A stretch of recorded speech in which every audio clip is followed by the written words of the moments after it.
வணக்கம். நம்ம சேனலுக்கு தொடர்ந்து ஆதரவளித்துக் கொண்டிருக்கும் நல்ல உள்ளங்களுக்கு நன்றி. தொடர்ச்சியாக ஆதரவு கொடுங்க. எடப்பாடி பழனிசாமியின் இன்றைய பேச்சு, அதாவது புதிய அறிவிப்பு, எல்லாருக்கும் 1000 ரூபா இல்லை 1500 ரூபா அப்படின்ட்டாரு. இது ஏற்கனவே எல்லாரும் எதிர்பார்த்தது தான், 1500 ரூபா. அப்போ திமுக அடுத்து என்ன பண்ண போகுது அப்படின்னா, உங்களுக்கு தெரியும், ஏற்கனவே தகுதியுள்ள எல்லா மகளிருக்கும் அப்படிங்கிற இலக்கை நோக்கி அவங்க போயிட்டு இருக்காங்க. எல்லா மகளிருக்கும் ஆனால் விதிகளெல்லாம் தளர்த்தியிருக்காங்க. இன்னொரு பக்கம் அதிமுக அப்படிங்கிறது ஊர் ஊராக போய் எடப்பாடி பழனிசாமி பிரச்சாரம் பண்ணிகிட்டு இருக்காரு. இன்னொரு பக்கம் உங்களுடன் ஸ்டாலின் அப்படின்னு ஒரு முகாம் நடத்தி அதன் மூலமாக உங்கள் கோரிக்கையை சொல்லுங்கள், உடனடியாக நாங்கள் நிவர்த்தி பண்ணுறோன்ட்டு எல்லா சேனல்லையும் விளம்பரம். அப்போ திமுக அப்படிங்கிற கட்சி மிக மிக நுட்பமாக இந்த தேர்தல் அரசியலை பார்க்குது. ஒரு ஆளுகின்ற கட்சி இப்படி தான் பார்க்கணுமானா திமுக செய்கிறது சரிதான். ஏன்னா அவங்க ஒரு வருஷத்துக்கு முன்னாடியே இந்த அளவுக்கு பண்ணும்போது ஸ்டாலின் நினைக்கிறாரு 2026 எப்படியும் ஜெயிக்கணும், இந்த பக்கம் எடப்பாடி எப்படியும் ஜெயிக்கணும், அந்த பக்கம் அமித்ஷா எப்படியும் ஜெயிக்கணும். அதனால் இந்த தேர்தல், இந்த பக்கம் விஜய், இந்த தேர்தல் அப்படிங்கிறது பல பேருக்கு வாழ்வாசாவா போராட்டம் தான். இப்படிப்பட்ட சூழ்நிலையில் எந்த ஒரு கட்சிக்கும் வெறுப்பின்றி நம்ம இதை பார்த்தோம்னா, ஸ்டாலின் அவர்கள் பண்ணுறது, ஏன்னா முழுக்க முழுக்க அதிகாரம் இருக்குது, பணம் இருக்குது, எல்லாமே இருக்குது. இன்றைக்கி எடப்பாடி பழனிசாமி சொல்கிற ஒரு விஷயம், தேர்தல் நெருக்கத்தில் பல பேர் பத்திரமாக இருப்பாங்க, அதாவது பல அமைச்சர்கள் பத்திரமா எங்கே இருப்பாங்க அப்படின்னு நம்ம ஈஸியாக புரிஞ்சுக்க முடியும். இன்னொன்று சொல்கிறாரு, ஈடியை பார்த்து இன்றைக்கி திமுக பயப்படுது. லாஜிக்காக மக்கள் நம்புவாங்க, ஆமாங்க ஈடி பார்த்து திமுக மிரளுது. அதிமுக பயப்படலைங்கிறாரு, அதை மக்கள் நம்புவாங்களாங்கிறது ஒரு கேள்விக்குறி. ஏன்னா வெகுஜன மக்கள்கிட்ட இன்றைக்கும் அதிமுகவை ஈடியை வச்சு மிரட்டுறாரு அமித்ஷா அப்படிங்கிற எண்ணம் மேலோங்கி இருக்குது. திமுக மேலேயும் இருக்குது, அதிமுக மேலே இருக்குது. அதை பாரபட்சம் இல்லாமல் பேசினா இதான். அப்போ எடப்பாடி பழனிசாமி அவர்கள், நம்ம ஏற்கனவே சொல்கிறோம், எடப்பாடி பழனிசாமியை அண்டர் எஸ்டிமேட் பண்ணிடாதீங்க. இன்னொன்று, முதல் நாள் நம்ம பேசும்போது இந்த கோயில் மேட்ரு வரும்போது ஸ்டாலின் அவர்கள் இந்த இதை பண்ணியிருக்கக்கூடாது, நல்ல விஷயந்தான் ஆனால் பண்ணியிருக்கக்கூடாது அப்படின்னும் கரெக்டாக அந்த பாயிண்ட் எடப்பாடி பழனிசாமி சொல்கிறார். பல்கலைக்கழகங்கள் அப்படிங்கிறத நீங்கள் காலேஜை கட்டுறீங்க, அந்த காலேஜோடைய விரிவாக்கத்துக்கு இந்த கோயில் பணம் உதவுமா அப்படிங்கிற ஒரு கேள்வி கேட்டிருக்கார். கல்விக்கு நான் எதிரி இல்லைங்கிறார். இதை வச்சு ஒன்று புரிஞ்சுக்கலாம், அதாவது திமுக கல்வியை நம்ம எடப்பாடி பழனிசாமி அவர்கள் கல்வி நிலையங்களே திறக்கக்கூடாதுங்கிற மாதிரி ஒரு பிரச்சாரத்தை வேகமாக பண்ணுறாங்க. அவங்ககிட்ட இருக்க ஐடி பலம் இதெல்லாம் தாண்டி வெகுஜன மக்கள்கிட்ட அது போய் சேருது. ஆனால் இந்த கோயில் சம்பந்தமான விஷயங்கள் எடுத்திங்கன்னா ஈஸியாக ஒன்று சொல்லலாம், இந்த கோயில் சம்பந்தமான விஷயம் எடுத்தாவே அது ஆர்எஸ்எஸ் பிஜேபி பேச வேண்டிய விஷயங்க, எடப்பாடி பேசியிருக்கக்கூடாது. வேலுமணி அவர்கள் ஆர்எஸ்எஸ் மாநாட்டில் கலந்துக்கிட்டது தப்பான மாபெரும் தப்பு, நம்மளே சொன்னோம். ஒருவேளை வேலுமணி ஆர்எஸ்எஸ் நோக்கி நெருங்கி வரும்போது எடப்பாடி பழனிசாமி, நீங்கள் ஏங்க வேலுமணியை தூக்கி பிடிக்கிறீங்க, நானே உங்கள் ஆர்எஸ்எஸ் கொள்கையை நானே பேசுவேங்கிறதுனால இதை பேசினார் அப்படின்னு வரக்கூடிய விமர்சனங்களும் உண்டு. ஆனால் எடப்பாடி பழனிசாமி அவர்கள்ட்ட நமக்கு என்ன யோசிக்கிறோம்னா, இந்த விஷயம், அதாவது இந்த கோயில் பணம் அப்படிங்கிறது கல்லூரிக்கு செலவிடுது அப்படின்னு ஒரே வார்த்தையில் முடிச்சிட்டார். இன்னும் ஆழமாக கோயில் பணம் பல, அதாவது அந்த மின்சார வாரியம் பல விஷயத்துக்கு செலவிடுறாங்க, அதையெல்லாம் இன்னும் கொஞ்சம் விரிவாக பேசியிருக்கலாம் ஒன்று. இன்னொன்று, இந்த கோயில் பணம் அப்படிங்கிறது ஒரு சாதாரணமாக ஒரு கடவுளை கும்பிடக்கூடியவங்க எப்படி பார்ப்பாங்க, ஆமாங்க நம்ம காசு எடுத்து எதுக்குங்க கல்விக்கு கட்டணும் அப்படின்ட்டு பல பேர் யோசித்தாலும் சில பேர் என்ன யோசிப்பாங்க, எதுக்குங்க கல்விக்கு பண்ணுறாங்க, கோயிலுக்காக நாங்கள் பராமரிக்கிறதுக்காக கொடுக்கக்கூடியது, எவ்வளோ கோயில் புனரமைக்காமல் இருக்குது, அதெல்லாம் விட்டுட்டு குளத்தூரில் போய் காலேஜ் கட்டிகிட்டு இருக்காங்க இவர் தொகுதியில் அப்படிங்கிற எண்ணமும் வரும். இது 50-50 தாங்க. இந்த விஷயத்தை பொறுத்த வரைக்கும் திமுக பண்ணுறதையும் நம்ம குறை சொல்ல முடியாது, அதிமுக கேட்குறதுலையும் நியாயம் இருக்குது. ஏன்னா சட்டப்படி 2021 உயர்நீதிமன்றம் கொடுத்த உத்தரவு, திமுக வந்தபோது இந்த கோயில் பணத்தை எடுத்து நீங்கள் இந்த மாதிரி விஷயங்களுக்கு செலவு பண்ணணுன்னா ட்ரஸ்டி தான் பண்ண முடியும், அரசாங்கம் பண்ணக்கூடாதுங்கிறாங்க. எப்போதும் நாம் நீதிமன்றத்தை மதிப்போம், நீதிமன்றத்துக்கு நம்ம எல்லாரும் கட்டுப்பட்டவங்க, சட்டத்தின் ஆட்சி நடக்கக்கூடிய விஷயம். அதனால் எடப்பாடி பழனிசாமி லாஜிக்காக நம்ம ஒத்துக்குது. இதையும் தாண்டி இன்னொரு முக்கியமான விஷயம், இன்றைக்கி எடப்பாடி பழனிசாமி பேசும்போது ஒரு விஷயம் தொடர்ந்து அழுத்தி சொல்லிகிட்டு இருக்கார், நாங்கள் ஜெயிப்போம். அதெல்லாம் தாண்டி திமுக ஈடியை கண்டு பயப்படுது, அவர்களுடைய நிறைய பேர் உள்ளே இருப்பாங்க அப்படின்னு அவர் சொல்கிறதோடைய விஷயம் பார்த்திங்கன்னா நல்லா புரியும். தேர்தல் நெருக்கத்தில் நம்ம ஏற்கனவே சொன்ன மாதிரி திமுகவை இந்த இன்னொரு 8 மாதத்துக்கு ஈடி விடாது. இடி, சிபிஐ உள்ளிட்ட 24 ஏஜென்சி இன்றைக்கி பிஜேபிகிட்ட இருக்குது. நமக்கு என்ன ஒரு கோபம்னா, பிஜேபி அநியாயமாக பண்ணுது, மாற்றுக்கருத்தே இல்லை. ஆனால் நீங்கள் உத்தமர்களாங்கிற கேள்வி நமக்கு எழுது. ஏன் இப்போ பிஜு பட்நாயக் இருக்கார், நவீன் பட்நாயக் இருக்கார், அவர் மேலே ஏதாவது ஊழல் குற்றச்சாட்டு பண்ணீங்களா? ஏன் பண்ண முடியல? கொஞ்சம் சொல்லி பாருங்கள். ஏன் வந்து இவர் நம்ம பேர் என்னது தேஜஸ்வி இருக்கார், அவர் மேலே ஏன் போட முடியல? அகிலேஷ் இருக்கார், ஏன் அவர் மேலே போட முடியல? சார் ஓரளவுக்கு அடித்தா பரவாயில்ல சார், ஓரளவுக்கு மீறி அடிச்சிங்கன்னா கொஞ்சம் சொல்லி பாருங்கள். இப்போ வந்து போக்குவரத்து துறையில் வந்து ஊழல் பண்ணி அங்கே இருக்கக்கூடியவங்கள்ட்டலாம் பணம் வாங்கி ஏமாத்துனது அப்படின்னு கேஸ் போட்டது யார்? எடப்பாடி பழனிசாமியை போட்டார். கொஞ்சம் சொல்லி பாருங்கள். அது அவருக்கு அவங்க அதிமுக ஆட்சியில் தான் நடந்தது.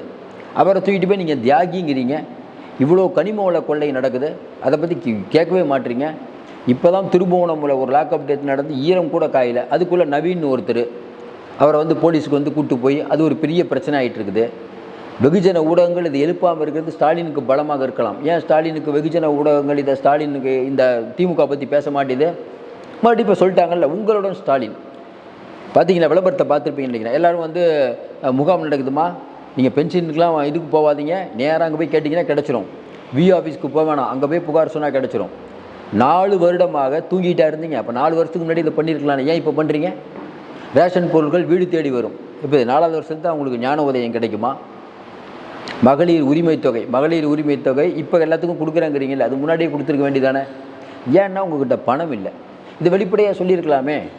கேட்டால் பணம் இல்லை அப்படிங்கிறத மறைத்து பணம் இருக்குதுன்னு ஒரு பக்கம் சொல்கிறீங்க. உங்களுடைய இவர் செல்வ பிறந்தைக்கு சொன்னது தான் ஒரு 6 மாதத்துக்கு முன்னாடி இந்த ஆய்வு கூட்டம் போகும்போது, அரசாங்கத்திட்ட பணம் இல்லை. தங்கம் தென்னரசு சொல்கிறாரு பணம் இருக்குங்கிறார்.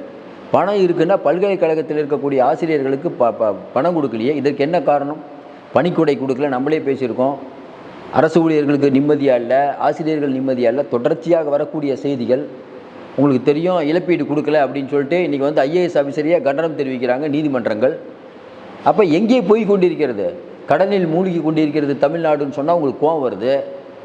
நாங்கள்லாம் சரியாக தான் இருக்கோம் அப்படின்னா ஏன் பொங்கல் இது பணம் கொடுக்கல?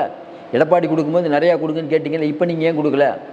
தொடர்ந்து நம்ம சொல்கிற மாதிரி எடப்பாடி பழனிசாமி 1500 ரூபா கொடுக்குறாங்க போது பக்குங்குது. 1000 ரூபாவே கொடுக்க முடியல. இவர் எப்படி இப்போ 1500 கொடுப்பாரு? அப்போ வரக்கூடிய ஆட்சி, நம்ம ஏற்கனவே சொன்ன மாதிரி வரக்கூடிய இதில் வந்து எடப்பாடி மட்டும் குறை சொல்ல முடியாது. வரக்கூடிய எல்லாரும் இதே மாதிரி சொல்லிட்டீங்கன்னா இலவசம் இலவசம் இலவசம் இலவசம் இல்லாமல் ஜெயிக்க முடியாதுங்கிற ரேஞ்சுக்கு கொண்டு வந்துட்டீங்க. அதையும் தாண்டி 1000 1500 2000 3000ங்கிற ரேஞ்சுக்கு போயிட்டு இருக்கும்போது எங்கே போய் கொண்டிருக்கிறது தமிழகம் தான் பார்க்க வேண்டியிருக்குது. மறுபடியும் சொல்கிறோம், எடப்பாடி பழனிசாமியுடைய பிரச்சாரம் இப்போ வந்து அதிமுகவுக்கு உற்சாகம் கொடுத்ததோ இல்லையோ, இப்போ ஸ்டாலின் ஓரணியில் தமிழகம், உங்களுடன் ஸ்டாலின், இந்த ஒரு விஷயம் போயிட்டு இருக்கும்போது எடப்பாடியுடைய பிரச்சாரம் ரெண்டும் கொஞ்சம் ஈக்குவல் மாதிரி காட்டுது. எடப்பாடி பழனிசாமி கரெக்டாக தான் அந்த கரெக்டான நேரத்தில் தான் பாயிண்ட்டை பிடிச்சிருக்காரு. ஆனாலும் ஆளுகின்ற திமுகவை அண்டர் எஸ்டிமேட் பண்ணிட முடியாது இப்போவும். ஏன்னா அவங்க சாதாரணமாக வந்து முடங்கிலாம் போல பாருங்கள், திமுக வந்து பண்ணுற வேலை உங்களோட ஏதோ ஒன்று பண்ணிகிட்டு இருக்காங்க ஆக்டிவிட்டி. ஏன் பென்னிறுவனம் இருக்குது, ராபின் இருக்கார், சுனில் இருக்கார், ஏதோ ஒன்று பண்ணி, அதாவது ஓரணியில் தமிழகம், தமிழ்நாட்டில் பிஜேபிங்கிற கட்சி வந்து தமிழ்நாட்டை வஞ்சிக்குது, எல்லாரும் ஓரணியில் திரளுவோம் அப்படின்னு அந்த பாயிண்ட்டை ரொம்ப வேகமாக அவங்க பிடிச்சி ரொம்ப கரெக்டாக காய் நவுத்திட்டு இருக்காங்க. இன்னொன்று கூட்டணி பலம். ஆனால் வரக்கூடிய நாட்கள் அப்படின்னு பார்த்தா ஒவ்வொரு விஷயமும், இப்போ இந்த வந்து திருமலா பால் விஷயத்தில் நவீன் அவர்கள் இறந்தது வந்து பொதுமக்கள்கிட்ட மெல்ல மெல்ல பேசப்பட்டு கொண்டிருக்கிறது. ஸ்டாலின் ஒருபடி நல்லா பண்ணுற மாதிரி தெரிஞ்சால் 10 படி சறுக்குது. அதற்கு காரணம் யார்? திமுக கட்சிக்காரங்களை விட அதிகாரிகள் பண்ணுற விஷயம் தான் இன்றைக்கி ஸ்டாலினை முட்டு சந்தில் கொண்டு வந்து நிறுத்துது. இதை எடப்பாடி பழனிசாமி கரெக்டாக உள்வாங்கிட்டார். அதையும் பார்த்தீங்கன்னா எடப்பாடி பழனிசாமி பேசுகிற விதத்தெல்லாம் பார்க்கும்போது ஒன்று தெரியுது, ரொம்ப கான்ஃபிடென்ஸாக பேசுகிறாரு. அப்போ அமித்ஷாவுக்கும் அவரும் பேசியிருக்கலாம். என்ன பேசியிருக்கலாம்? ஒன்றும் கவலைப்படாதீங்க எடப்பாடி, வர 8 மாதம் திமுகவை ரணகலம் ஆக்கிடுவோம். நீங்கள் ஒரு 4-5 பேரை சொல்லியிருக்கீங்க, நாங்கள் ஒரு 5 பேரை வச்சுருக்கோம், எல்லாத்தையும் தூக்கி நாங்கள் உள்ளே வச்சுருவோம். உள்ளே வச்சுட்டு எலெக்ஷன் நடந்தால் இப்போ யார் உங்கள் முதல்ல வந்து ஆள் இருந்தால் தானே வேலை செய்வாங்க. ஆளே இல்லைன்னா வேலை செய்ய யார்? செந்தில் பாலாஜி, பத்திரப்பதிவு, அங்கே இங்கே எல்லாத்தையும் தூக்கி உள்ளே வச்சுருவோம். 2-3 பேர் மேலே ஏற்கனவே கேஸ் இருக்குது, அவங்கள அமைதியாக இருக்க சொல்லுவோம். அப்படி எலெக்ஷன் வைப்போம். நேரடியாக வச்சா தான் ஜெயிக்க முடியாது. ஏன்னா இன்றைக்கி திமுக பணபலம் அதிகார பலத்தை நம்பி இருக்கும்போது பிஜேபி கண்டிப்பாக இடியும் சிபிஐயும் நம்பி இருக்குது. எடப்பாடி என்ன யோசிப்பார்? நம்ம முதலமைச்சர் ஆகணும். ஏற்கனவே வந்து இடி சிபிஐ உள்ளிட்ட அமைப்புகள் வந்து திமுகவை ரவுண்டு கட்டி அடிக்கணுங்கிறதுனால தான் அவர் பிஜேபியோட கூட்டணி வைக்கிறார். இப்போ எடப்பாடி பழனிசாமி அவர் நிலைமையிலேருந்து பார்த்தீங்கன்னா பிஜேபி ஒரு மோசமான கட்சி, அதுக்கு பிரச்சனை இல்லை, இந்துத்துவா கட்சி தான். ஆனால் பிஜேபியுடன் கூட்டணிக்கு போனால் தேர்தல் ஆணையம் நம்ம கூட இருக்குது, இடி சிபிஐ உள்ளிட்ட அமைப்புகள் நம்ம கூட இருக்குது. இதெல்லாம் ஒரு பெரிய பலம் தானே. அப்போ நம்ம முதலமைச்சர் ஆகணும் அப்படின்னா எடப்பாடி எதையும் செய்வார். ஏற்கனவே கலைஞர் அவர்கள் வந்து பண்டார பரதேசிகன்னு சொல்லிட்டு பிஜேபியோட கூட்டணி வைக்கவில்லையா? அதுவும் குறிப்பாக பார்த்தீங்கன்னா ஆர்எஸ்எஸ் என்பது ஒரு சமுதாய இயக்கம், இதை பற்றி வெளியே போய் நீங்கள் பரப்புங்கள்னு கலைஞர் கைப்பட முரசொலியில் கடிதம் எழுதினாரா இல்லையா? இப்போ இருக்கக்கூடிய தொல் திருமாவளவர்கள் முதல்ல எம்எல்ஏ ஆனதே பிஜேபி கூட்டணியில் தானே, வைக்கவும் பிஜேபியோட கூட்டணி வைத்தவர் தானே.